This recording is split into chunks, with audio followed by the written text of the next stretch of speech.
Okay, so now let's go back to edit that wild phaser. And I want to show you here some really cool stuff we can do. I'm going to save that wild phaser to the library by going up here and going save to disk. Right there, wild phaser, okay? And there it's now saved in what's called the library. The library is where all the FBX custom files or backup files live. So here I have this wild phaser, and I can drag and drop this anywhere in the 55 patches that I want. Say I want to put it, there's one wild phaser already. Let's put one in 4 too. Overwrite 1.4, and there's wild phaser. And I can also drag and drop any of the existing patches. Say if I want a digital delay and I want to put it somewhere else, I can pull that over. And the digital delay now is in the right-hand column. I can take it over and put it in the left-hand column and overwrite that preset, and bam, I have a digital delay at that preset now. And this holds true for any custom patch that you could think of. You could just drag and drop and put these in any of the 55 patches that are on board the guitar. And as we're going to get into in a minute, you can assign a tuning to any of these 55 patches on board the guitar as well. So anytime that you call up a certain bank or patch, a tuning will already be there for you, and you can just tune. So let's take a look at that. I'm going to go from here to the tuner page. And on the tuner page, you can do some pretty amazing stuff. Here I've already assigned drop D to a wild phaser. Here I've already assigned DADCAD to another patch. Now most of these are, when the editor's fresh, you have, these are all none. And that means you have a default tuning or a null tuning.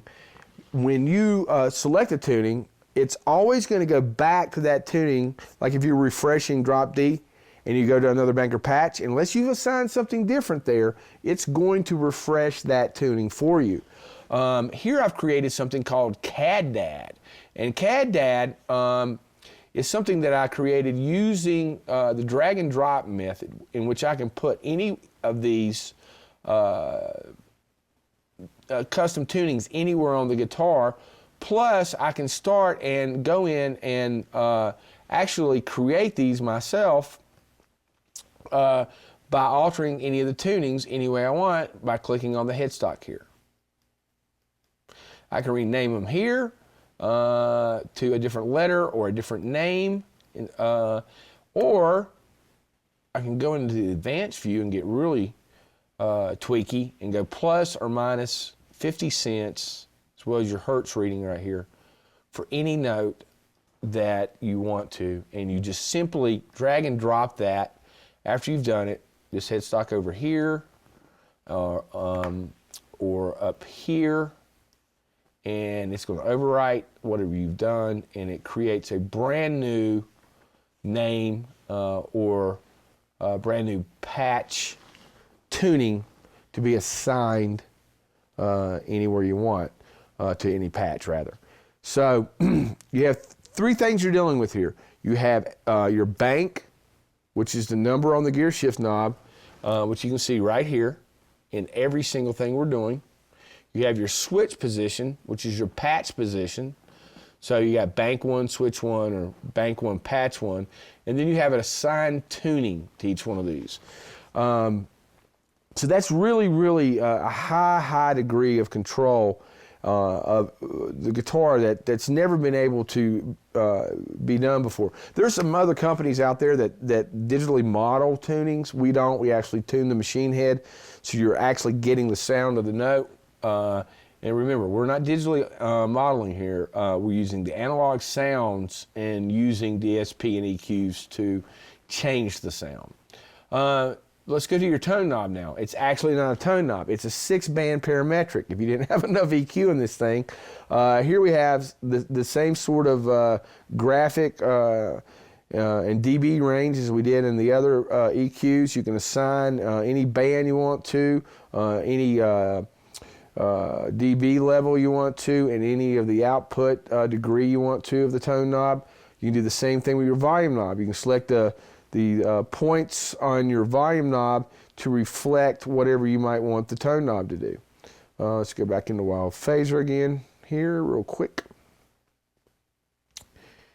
And then we're going to go to volume knob. We lost it there for a second. Okay, there it is. So I can take these points and I can move them any way I want to have the tone knob, the volume knob rather, to reflect that as I'm moving it around. So you can actually boost your dBs as you're turning it down.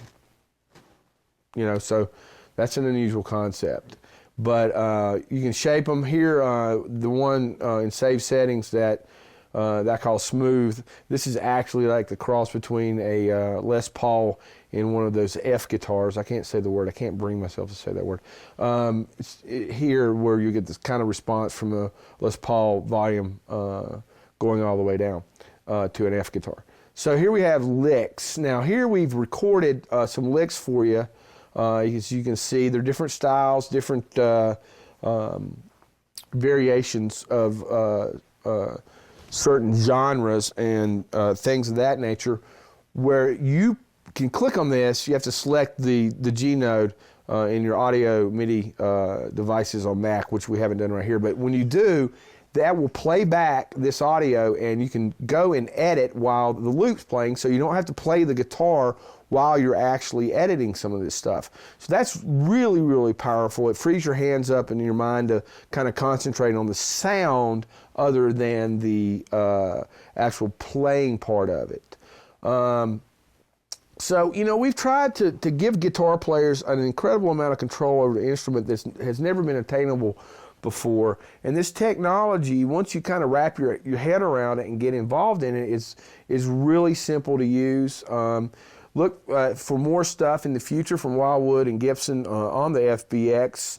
I hope this has been helpful for you guys, and call up Wildwood and order yours today.